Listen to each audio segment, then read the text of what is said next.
গান বন্ধ গেল না। আমির জামান মিলন হবে কতদিন গাইতে হতো। তোমরা সবচেয়ে মজার বিষয় হচ্ছে এখানে যা কিছু যেভাবে আনকাট অবস্থায় থাকবে এগুলো আমি এভাবে আমার ইউটিউব চ্যানেলে আপলোড করে দিব। সুতরাং তোমরা এটা নিয়ে নিশ্চিত থাকো যে এগুলা ভাইরাল হয়ে যাবে। কিছু বলো, কি বলতে?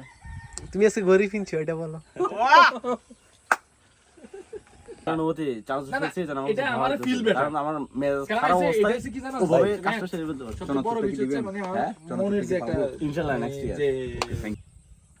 না আমি এটা কি বলবো, মানে খুবই মর্মাহত, মানে দুঃখ ভারাক্রান্ত মন নিয়ে বলতে চাচ্ছি আমিরুজ্জামান এই কাজটা ঠিক করে নাই।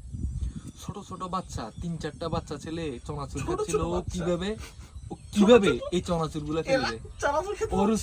ওর উচিত তো এখন চনাচুর কয়েকটা চনাচুর কিনে দেওয়া, ঠিক আছে, কিন্তু ও তার মধ্যে মানে ন্যূনতম অপরাধ বোধ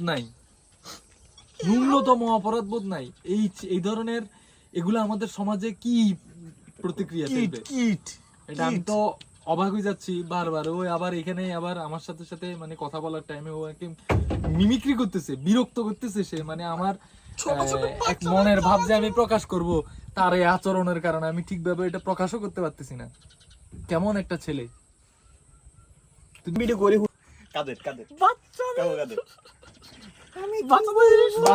বাচ্চাদের জিনিস তুই খাই ফেলছস, বাচ্চাদের জিনিস ফালা দিছি।